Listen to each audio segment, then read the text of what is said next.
Praise the lord. ఈ video నరకం నుండి నేరుగా వచ్చిన హెచ్చరిక లాంటిది. ఎందుకు నేను ఈ మాట చెప్తున్నానో ఈ వీడియో పూర్తిగా చూడండి, మీకే అర్థమవుతుంది. బిల్ వైస్ అనే వ్యక్తి తాను నరకంలో అనుభవించిన 23 నిమిషాలు పుస్తకంలో పొందుపరిచారు. అదే 23 మినిట్స్ ఇన్ హెల్. ఈ పుస్తకం సంచలనాన్ని సృష్టించింది. అది ఇంగ్లీష్లో ఉంటుంది. దానిని నేను ప్రయాసపడి తెలుగులో మీకోసం అందిస్తున్నాను. ఆల్రెడీ పార్ట్ 1 మన ఛానల్లో రిలీజ్ అయింది. ఈ వీడియో పార్ట్ 2. మీరు చేయవలసింది ఒక్కటే, ఈ వీడియోను సాధ్యమైనంత ఎక్కువ మందికి షేర్ చేయండి. అలా చేయడం ద్వారా ఒక ఆత్మ నశించిపోకుండా మీరు కాపాడగలరు. అలాగే ఈ వీడియోను లైక్ చేయండి. అలా చేయడం ద్వారా యూట్యూబ్ ఈ వీడియో 10 మందికి షేర్ అయ్యేలా సహాయం చేస్తుంది. ఈ పుస్తకం యొక్క మిగిలిన పార్ట్స్ కూడా మీరు చూడాలంటే వెంటనే మన ఛానల్ని సబ్స్క్రైబ్ చేయండి. పుస్తకంలో ఉన్న చాప్టర్ 2 ప్రారంభించడానికంటే ముందుగా చాప్టర్ 1లో మిగిలిన భాగాన్ని చూద్దాం. నవంబర్ 22, 1999న బిల్ వైస్ అనే వ్యక్తి ఎలాంటి సూచన లేకుండా నరకం యొక్క అగాధంలోనికి త్రోయబడ్డాడు. జైలులా కనిపించే ఒక గదిలో ఆయన ఎదుర్కొన్న భయంకర అనుభవాలు పార్ట్ 1లో ఉన్నాయి. ఇది చాప్టర్ 1కి కంటిన్యూషన్. జైలు గదిలా కనిపించే ఆ స్థలంలో నుంచి నేను బయటికి వచ్చి నా కుడివైపు చూశాను, మరియు దూరం నుండి మంటలు మసకగా కనిపించాయి. ఆ మంటలు ఒక పెద్ద గొయ్యి నుండి వస్తున్నాయని నాకు తెలుసు. ఆ గొయ్యి నాకు 10 మైళ్ళ దూరంలో ఉంది. అది 1 మైలు వెడల్పు కలిగి ఉంది. ఉగ్రంగా దహిస్తున్న మహా అగ్ని సముద్రం. ఇది నాకు తెలిసిన అనేక విషయాలలో ఒకటి మాత్రమే. నా ఇంద్రియాలు చాలా స్పష్టంగా పనిచేస్తూ ఉన్నాయి. జ్వాలలు చాలా తీవ్రంగా ఉన్నాయి, కానీ ఆ చీకటి కాంతిని మింగేసినట్లు అనిపించింది. ఆకాశ రేఖ కొద్దిగా మాత్రమే కనిపించింది. ఆ చీకటి ఒక బ్లాక్ హోల్ లాంటిది. మన విశ్వంలో బ్లాక్ హోల్స్లో గురుత్వాకర్షణ శక్తి ఉంటుంది అని శాస్త్రవేత్తలు చెబుతారు. ఆ శక్తి ఎంత బలంగా ఉంటుందో తెలుసా? కాంతి కూడా అందులో నుండి తప్పించుకోలేదు. నరకంలో చీకటి కూడా అలాగే ఉంది. కాంతి ఏ రకంగానూ ప్రసరించలేనంత గాఢమైన చీకటి. కనబడిన కొద్ది ప్రదేశం కూడా ఆ మంటల వెలుగులోనే నేను చూడగలిగాను. ఆ నేల అంతా పాడుబడి నిర్జనమైన రాళ్లతో నిండి ఉంది.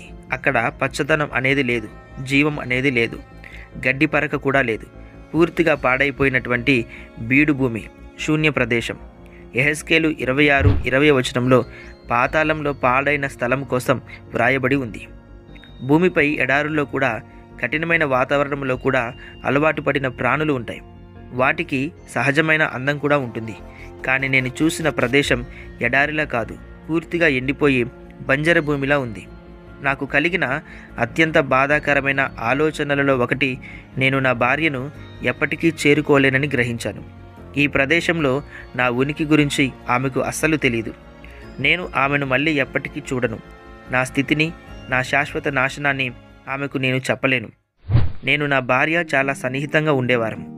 భూమిపై ఎప్పుడైనా విపత్తు సంభవించి ఆ రోజు విడివిడిగా ఉంటే నేను ఆమెను చేరుకోవడానికి ఒక మార్గాన్ని కనుగొంటానని ఖచ్చితంగా చెప్పేవాడిని. కానీ ఇప్పుడు నేను ఏమి చేయను? ఆమెను మళ్ళీ నేను ఎప్పుడు చూడకపోవడం అన్న ఆలోచనే నాకు అసహనంగా, అసాధ్యంగా అనిపించింది. నేను ఎప్పటికీ ఇక్కడ నుండి బయటపడలేను అని గ్రహించాను. నాకు ఏం జరిగిందో నా భార్యకు చెప్పే అవకాశం లేదు. ఆ ఆలోచనే భరించలేనిదిగా ఉంది. ఎడబాటు శాశ్వతమని గ్రహించడం, తీవ్రమైన వేదన, ఒంటరితనపు బాధ, అందువల్ల నిరాశ మనస్సును ముంచెత్తుతుంది. గాలి మొత్తం పొగతో నిండిపోయి ఉంది. ఆక్సిజన్ తీసుకోవడానికి కూడా అసాధ్యమైన వాతావరణం. కుళ్ళిన మృతదేహాల దుర్వాసన, అసహ్యమైన దుర్గంధం వ్యాపించి ఉంది. దూరంలో ఎగిసిపడుతున్న భయంకరమైన అగ్నిజ్వాలలు చుట్టుపక్కల ఉన్న ఆక్సిజన్ మొత్తాన్ని పీల్చేసినట్టుగా అనిపించింది. నేను తగిన శ్వాస తీసుకోవడమే కష్టంగా మారింది. వాతావరణంలో ఆక్సిజన్ కొరత వలన ఒక్క శ్వాస కోసం తపన పడుతూ గట్టిగా ఊపిరి పీల్చుకోవాల్సి వచ్చింది. గాలిలో తేమ, తడి ఏమీ లేదు. ఒక శ్వాస కోసం ఎంతో విలవిలలాడాను. ఇక్కడ నేను అనుభవించిన అత్యంత భయంకరమైన అనుభూతుల్లో ఒకటి ఆగని దాహం మరియు నా గొంతుక ఎండిపోవడం. నాకు చాలా దాహం వేసింది. నా నోరు చాలా ఎండిపోయింది. నేను రోజుల తరబడి ఎడారి గుండా పరిగెత్తినట్లు అనిపించింది. నీరు లేదు, గాలి లేదు, తేమ లేదు, ఎక్కడా నీరు లేదు. నేను ఒక్క చుక్క నీటి కోసం తీవ్రంగా కోరుకున్నాను. లూకా 16:23లో పాతాళంలో ఉన్న ధనవంతుడు ఒక్క చుక్క నీటి కోసం తప్పించాడు. అలాగే నాకు కూడా ఒక్క చుక్క నీరు అత్యంత విలువైనదిగా కనిపించింది. నీరు లేని ప్రపంచాన్ని ఊహించడం కష్టం. అది నిజంగా అత్యంత దయానీయంగా ఉంటుంది. నాకు, నా భార్యకు నీరు ఎప్పుడు ఎంతో విలువైనదిగా అనిపించింది. నీరు జీవాన్ని ఇచ్చే పదార్థం, కానీ నరకంలో ఎలాంటి జీవము లేదు. అది అంతా నిర్జీవమే. ఈ సంపూర్ణ నిరాశ ఆలోచనలు నా మనసును నింపుతున్నప్పుడు నేను మసకగా, నిర్జీవంగా ఉన్న గుహలోని అగ్ని జ్వాలలను చూశాను. నేను భూమిపై ఆస్వాదించిన అద్భుతమైన జీవితం ఇప్పుడు ఇంకా పూర్తిగా వేరైపోయింది. అది కేవలము గతంలో ఉన్న ఒక జ్ఞాపకం మాత్రమే. ఇక్కడ పని లేదు, లక్ష్యం లేదు, జ్ఞానం లేదు, ఎవరితోనూ మాట్లాడడానికి లేదా ఏదైనా సమస్యను పరిష్కరించడానికి అవకాశమే లేదు. జీవితానికి ఏ ఉద్దేశము ఉండదు. జీవితం అంతా ముగిసినట్టే. మరియు నాలో ఒక నిరుపయోగమైన క్షీణత నా ఆత్మలో వ్యాపించింది. ఆ భయంకరమైన వికృత జీవులను చూసినప్పుడు, వాటి పదునైన పొలుసులు, వాటి గడ్డలు, వంకర తిరిగిన అవయవాలు, వాటి నుండి వచ్చే నీచమైన దుర్వాసన, పొగతో నిండిన దట్టమైన వాతావరణాన్ని చూశాక నేను నా జీవితాన్ని మరలా తిరిగి పొందాలని తప్పించాను. నా అందమైన భార్య కోసం నేనెంతో ఆలోచించాను. నా అందమైన భార్య యొక్క ప్రేమగల ఆకుపచ్చ కళ్ళు, జీవితం పట్ల ఆమెకు ఉన్న ఉత్సాహం, ఆమె పరిపూర్ణమైన మృదువైన చర్మం మరియు నా పట్ల ఆమెకున్న గొప్ప ప్రేమ నా మనస్సు ఆమె కోసం ఎంతో తప్పించిందో చెప్పలేను. స్పష్టమైన ఆకాశం, తెల్లటి మేఘాలు, సూర్యరశ్మి మరియు స్వచ్ఛమైన గాలి ఇవన్నీ నాకు గుర్తున్నాయి. తప్పిపోయిన వారు ప్రభు సన్నిధి నుండి నిత్యనాశన శిక్షను అనుభవిస్తారు. దేవుడు లేకుండా ఎవరు జీవించలేరు. మీరు శ్వాసించే ప్రతి శ్వాస ఆయన ఇస్తున్నదే. ఆయన దయ మనల్ని కప్పుతూ ఉంది.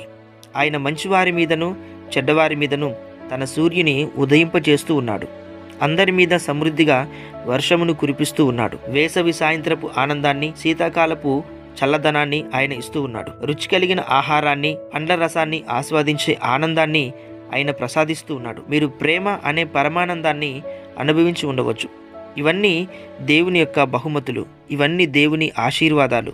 కానీ నరకంలో ఇవన్నీ మీ నుండి తీసివేయబడతాయి. ఇప్పుడు మీరు దేవుని యొక్క స్వరూపము కలిగిన గౌరవాన్ని కూడా మీ నుండి కోల్పోతారు. దుష్టులు అగ్నిలు కాలిపోతారు, కానీ పూర్తిగా నశించరు. ఆ నరకంలో ఎవరితో ఒకరితోనైనా కలిసి మాట్లాడాలి అనిపించింది. ఒక తీవ్రమైన సంభాషణ కావచ్చు, సాధారణ సంభాషణ కావచ్చు. అది జరగడం ఇప్పుడు ఎంతో విలువైనదిగా అనిపించినా అది పూర్తిగా సాధ్యం కాని విషయం. ఈ సంగతులు నాలో మెదులుతూ ఉన్నాయి, కానీ ఆ ఆలోచనలు కలిగి ఉండడం నరకంలో వ్యర్థం. అవి చేదు నిరాశకు, తీవ్ర నిరాశకు దారితీస్తాయి. అది అంతులేని శాశ్వతత్వంతో నిండిన వాస్తవం. నేను ఇప్పుడు ఎదుర్కొంటున్న వాస్తవాన్ని ఎలా అంగీకరించగలను? అది నొప్పి, నష్టం, ఒంటరితనం మరియు విధ్వంసంతో కూడిన శాశ్వత వాస్తవం. ఒక అత్యంత దయనీయమైన అస్తిత్వం. ఇది అసాధ్యం. నా స్వల్ప జ్ఞాపక క్షణం కరిగిపోయింది. మళ్ళీ నేను నా భయంకర ప్రస్తుత పరిస్థితిని ఎదుర్కొన్నాను. నా మానసిక పలాయనం కొద్ది సెకండ్లే కొనసాగింది. ఈ భయానకం శాశ్వతంగా ఉంటుంది అని గ్రహించాను. ఆ జ్ఞానం మళ్ళీ నన్ను ఒక ఆందోళనకరమైన మానసిక స్థితిలోనికి నెట్టింది. ఆ సమయంలో దేవుని సహాయం కోసం వేడుకోవాలన్న ఆలోచన కూడా నాకు రాలేదు. ఎందుకంటే దేవుడు ఉన్నాడన్న ప్రస్తావనే అసలు నా మనసులోనే దేవుడు అంటే ఎవరో తెలియని వ్యక్తిగా నేను అక్కడ ఉన్నాను. ఆ దురాత్మలలో ఒక జీవి నన్ను తిరిగి బందీ గృహానికి ఈడ్చుకుని వెళ్ళింది. మరొక దురాత్మ నా తలను పట్టుకొని క్రింద వేసి నలిపివేస్తూ ముక్కలుగా చేయడం ప్రారంభించింది. తర్వాత ఆ 4 జీవులు నా కాళ్ళు చేతులు పట్టుకొని విడదీయడానికి ప్రయత్నిస్తూ ఉన్నాయి. నేను వాటి ముందు ఒక నిర్జీవ ఆహారంలో ఉన్నాను. నేను చాలా భయపడ్డాను. ఆ భయాన్ని వర్ణించడానికి పదాలు లేవు. అవి నా శరీరాన్ని విడదీయబోతూ ఉన్నప్పుడు అకస్మాత్తుగా నేను ఆ గది నుండి బయటకు తీసివేయబడ్డాను. నేను ముందుగా కొంత దూరం నుండి చూసిన ఆ అగ్నిగుండం ప్రక్కన నన్ను ఉంచడం జరిగింది. బైబిల్ ప్రకారం నరకం అనేది ఆరని అగ్నితో, శోకం మరియు బాధతో నిండిన నిత్యకాలం అవుతుంది. చాప్టర్ 2 అగాధం. ఆ భయంకర జీవుల చేతుల నుండి తప్పించబడ్డందుకు ఒక క్షణికమైన ఉపశమనం కలిగింది. కానీ ఇప్పుడు నేను అగ్నిజ్వాలలు ఎగిసిపడుతున్న విస్తారమైన జ్వాలల అగాధపు గుంట దగ్గర నిలబడి ఉన్నాను. అక్కడ మండుతున్న అగ్నిజ్వాలలు తెరిచి ఉన్న గుహలోనికి ఎగసిపడుతూ ఉన్నాయి. ఆ చీకటి భయానకమైన సమాధి లాంటి వాతావరణాన్ని చూసినప్పుడు అది తన మృతులను మిరింగిన నోరులా అనిపించింది. ఆ అగాధంలో వినిపిస్తున్న శాపగ్రస్తుల అరుపులతో ఆకలితో ఉన్న అగ్నిగుండము ఎప్పుడూ సంతృప్తి చెందలేదు అనిపించింది. నిజానికి ఆ వేడి భరించలేనంతగా ఉంది. నేను కూడా ఆ అగ్నిగుండంలో పడకముందే తప్పించుకోవాలని అత్యంత తాపత్రయంగా కోరుకున్నాను. ఈ సమయంలో నాకు ఒక అనుభవం జ్ఞాపకం వచ్చింది. ఈ అనుభవాన్ని ఇప్పుడు వెనక్కి తిరిగి చూసుకుంటే సెప్టెంబర్ 11, 2001న వరల్డ్ ట్రేడ్ సెంటర్లో జరిగిన జంట టవర్ల విధ్వంసం నాకు గుర్తుంది. కొంతమంది 2000 డిగ్రీల వేడి ఎదుర్కోవడం కంటే కిటికీ నుండి దూకి మరణాన్ని పొందాలనుకున్నారు. అంత ఎత్తు నుండి పడిపోవడం భయంకరమైనదే. నివేదికల ప్రకారం ఆ ఉష్ణోగ్రతలో ఒక వ్యక్తి కేవలం 15 సెకండ్లలో పూర్తిగా దహనం అవుతాడు. అంటే ఆ 15 సెకండ్ల వేడి కూడా తట్టుకోలేక వారు క్రింద దూకి చనిపోయారు. కొంతమంది శాస్త్రవేత్తల ప్రకారం భూమి మధ్య భాగంలో ఉష్ణోగ్రత సుమారు 12,000 డిగ్రీల వరకు ఉంటుంది. అలాంటి ఘోరమైన వేడి తీవ్రతను యుగయుగాలు తట్టుకోవడం అంటే అది మీ ఊహకే వదిలేస్తున్నా. ఆ జ్వాలల గుండా మనుషుల ఆకారాలు, వేదనతో కదిలే కదలికలను నేను చూశాను. నరక శిక్షను పొందుతున్న ఆత్మల నుండి వినిపిస్తున్న కేకలు చెవులు పగిలేలా ఆగకుండా వినిపిస్తూ ఉన్నాయి. ఆ స్థలం ఎంతమాత్రము క్షేమము కాదు. కనీసం కొంచెం సేపైనా విశ్రాంతిని ఇచ్చే స్థలం కాదు. మీడియాలో మనం ఉగ్రవాదుల క్రూరమైన చర్యల గురించి వింటూ ఉంటాం. కొన్ని సందర్భాలలో వారిని ఉరితీయడం లేదా తల నరికించి క్రూరంగా వారిని శిక్షించడం కోసం వింటూ ఉంటాం. అయితే ఖైదీ చేయబడిన వీరు తాము పొందబోయే శిక్ష తలుచుకొని, ఆ ఖైదీలు అనుభవించిన బాధను తలుచుకోండి. నరకంలో ఈ భయానక స్థితి ఒక్క క్షణం కూడా ఆగదు. అది శాశ్వతంగా కొనసాగుతుంది. నరకంలో ఒక పెద్ద అగాధపు గుంతలో బంధించబడిన ప్రజలు ఉన్నారు. దానిని భయంకర జీవులు చుట్టుముట్టాయి. ఎవరూ కూడా తప్పించుకోలేరు. అలా చేసే ఏ ప్రయత్నమైనా వృధానే అవుతుంది. అక్కడ మానవుల బలం ఆ దురాత్మల శక్తికి ఏమాత్రం సాటిరాదు. ఆ నిరాశలో ఉన్న ప్రజల కోసం నాకు తీవ్రమైన వేదన కలిగింది. అదే సమయంలో ఇప్పుడు నేను కూడా ఆ అగాధంలో నెట్టివేయబడి నశిస్తాను అని అనుకున్నాను. నేను చిన్నప్పుడు బలహీనంగా ఉన్న చిన్నపిల్లలను కాపాడడానికి వారి గొడవల మధ్యలో దూరేవాణ్ణి. అలా చేయడం వలన చాలాసార్లు నేను కూడా ఎన్నో దెబ్బలు తిన్నాను. కానీ అక్కడ నిలబడి సహాయం చేయకుండా ఉండలేకపోయాను. టీవీలో న్యాయం కోసం నిలబడి బలహీనులను కాపాడే హీరోలే నా ఆదర్శం. అయితే నిజంగా ఇతరుల కోసం శ్రద్ధ చూపడం, వారి పట్ల భారం కలిగి ఉండడం అనేది దేవుని స్వభావం. మనమందరం దేవుని నుండి వచ్చాము కాబట్టి ఎక్కువ మందిలో ఈ భావన సహజంగా ఉంటుంది. ఈ రక్షణాసక్తి నేను పెద్దవాడనైన తర్వాత కూడా కొనసాగింది. కానీ ఇప్పుడు బలహీనమైన, శిక్షింపబడుతున్న ఒక్క ఆత్మకు కూడా సహాయం చేసే శక్తి లేకుండా ఉండడం వలన నేను మరింత కృంగిపోయాను. భయం, నిరాశ మరియు అంతులేని నరకయాతనలో ప్రజలు ఉండడం చూసి నేను భరించలేకపోయాను. ఇప్పుడు మీరు మీ జీవితంలో అత్యంత భయానక క్షణాన్ని గుర్తు తెచ్చుకోండి. నేను యవ్వన కాలంలో ఉన్నప్పుడు ఫ్లోరిడా తీరంలో సర్ఫింగ్ చేస్తున్నాను. అది ఉదయం. జరిగిన సంఘటన నాకు ఇంకా గుర్తుంది. ఒక సొరచేపల గుంపు మమ్మల్ని చుట్టుముట్టాయి. అప్పుడు మేము ఆతృతగా ఒడ్డుకు చేరుకోవాలని తీవ్రంగా ప్రయత్నించాం. ఈ గందరగోళంలో దగ్గరలో ఉన్న ఒక సహోదరుని కాలు పూర్తిగా తెగిపోయింది. ఆ సమయంలో ఒక షార్కు చేప నా బోటును గట్టిగా తాకి నన్ను పూర్తిగా నీటిలో పడగొట్టింది. నా స్నేహితుడు రేణితో కలిసి నేను నిజంగానే షార్కుల మధ్య ఈదుతూ ఉన్నాను. సముద్రంలో రక్తం మరియు షార్కు చేపల సంఖ్య, ఇది ఖచ్చితంగా మరణమే అనిపించింది. ఆకస్మికంగా 9 అడుగుల షార్కు చేప నా కాలును తన పదునైన పళ్ళతో పట్టుకుని నీటిలోకి లాగింది. కానీ ఏ కారణం లేకుండా అది నన్ను వదిలేసింది. ఒక గాయం కూడా, కనీసం ఒక గీత కూడా పడకుండా. దేవునికి కృతజ్ఞతలు. వెంటనే రేణితో కలిసి ఒడ్డుకు ఈదుకుంటూ వచ్చాము. ఇది చెప్పాల్సిన అవసరం లేదు, కానీ నేను ఒక మంచి సర్ఫర్ని అయినప్పటికీ పూర్తిగా 2 సంవత్సరాలు నీటి దగ్గరకు పోలేదు అంటే నమ్మగలరా? ఇది నా జీవితంలో జరిగిన అత్యంత భయంకరమైన అనుభవాల్లో ఒకటి. కానీ నరకంలో శాశ్వతంగా యుగయుగాలు ఎదుర్కొనే భయానక జీవితం దానితో పోలిస్తే ఏమాత్రం తక్కువ కాదు. ఎందుకంటే నరకానికి ఒక్కసారి వెళ్తే ఇక తప్పించుకునే మార్గమే లేదు. అక్కడ ఎవరూ మిమ్మల్ని రక్షించలేరు. నిజానికి మిగతా అన్ని ఇంద్రియాలు బాధను అనుభవిస్తాయి. చెవులు భయంకరమైన శబ్దాలు, అరుపులు, నరకంలో శిక్ష అనుభవిస్తున్న పాపుల కేకలు వింటాయి. కళ్ళు భయంకరమైన భూతం లాంటి వికృతమైన దృశ్యాలు చూడగలుగుతాయి. ముక్కు మూకమ్ముడిగా కలగలిసిన దుర్వాసన, ఊపిరాడకుండా చేసే గాఢమైన మరియు కుళ్ళిన మాంసం నుండి వచ్చే దుర్వాసన కంటే దారుణమైన వాసనను చూడగలదు. నేను మొదటి చాప్టర్లో చెప్పిన విధంగా మొదట నేను ఆ జైలు గదిలోకి దిగిన తర్వాత గమనించిన మొదటి విషయం, నేను పూర్తిగా నగ్నంగా ఉన్నాను. ఆ స్థితి ఇప్పుడు ఉన్న భయాన్ని, నిస్సహాయతను మరింతగా ఎక్కువ చేస్తుంది. జీవితంలో స్థిరపడిన వారు, ఆరోగ్యకరమైన వ్యక్తులు, గొప్ప పేరున్నవారు అందరి ముందు నగ్నంగా చేయబడితే ఎంతో సిగ్గును, అవమానాన్ని అనుభవిస్తారు. అయితే ఆ భయానక నరక వాతావరణంలో అలాంటి అవమానం ఇంకెంత ఎక్కువగా భయాన్ని, అనుభూతిని కలిగిస్తుందో మీరే ఆలోచించండి. చరిత్రలో జరిగినటువంటి ఒక వాస్తవికత సంఘటన నాకు గుర్తుకు వచ్చింది. 2వ ప్రపంచ యుద్ధంలో లక్షలాది మంది యూదులను నగ్నంగా చేసి, అవమానపరిచి, విషవాయువుతో నిండిన గ్యాస్ ఛాంబర్లోకి వేసి చంపడం మీకు తెలుసు కదా. వారు ఎన్నో బాధలు, అవమానాలు అనుభవించారు. కానీ వారిని నగ్నంగా చేయడం అనేది వారి గౌరవాన్ని పూర్తిగా తీసివేయడమే, వారిని ఘోరంగా అవమానించడమే. వారి భయాన్ని మరింత పెంచడమే అవుతుంది. ఇది అందుకోసం చేసిన ప్రయత్నమే. ఈ లోకంలో ఎందరో భయంకరమైన మరణాలు చవిచూశారు. కానీ అవి శాశ్వతంగా ఉన్నప్పుడు హింస ఎంత భయంకరమో. నరక శిక్ష శాశ్వతం. శిక్షలో స్థాయిలు ఉన్నప్పటికీ నరకం అన్ని విధాల దుర్మార్గులకు భయంకరమే. అక్కడ నివసించేవారు అపవాది, వాడి దూతలు, రక్షణ లేని అవిశ్వాసులు మాత్రమే. పూర్తిగా అలసి సొమ్మసిల్లిపోవడం వలన కలిగే బాధను నరకంలో నేను అనుభవించాను. అక్కడ నిరంతరాయంగా మానసిక, భావోద్వేగ, శారీరక బాధల వల్ల నిద్రలేమి అనే దుష్టచక్రం నిరంతరం కొనసాగుతూ ఉంది. మీరు కొద్దిసేపైనా విశ్రాంతి పొందాలని ఎంతగా తప్పించినా అది అక్కడ ఎప్పటికీ అసాధ్యమే. ఎందుకంటే అది నరకం. ఒకసారి ఊహించండి, 48 గంటల పాటు నిద్ర లేకపోతే మీకు ఎంత దారుణంగా అనిపిస్తుంది. నరకంలో మీరు ఎప్పటికీ నిద్రపోరు, విశ్రాంతి పొందరు, నిశ్శబ్దం ఒక్క క్షణం కూడా దొరకదు. నేను కేవలం 23 నిమిషాలు మాత్రమే అక్కడ ఉన్నప్పటికీ ఆ శిక్ష, వేదనకరమైన దుస్థితి వారాల తరబడి నిద్రపోలేదన్న భావన కలిగించింది.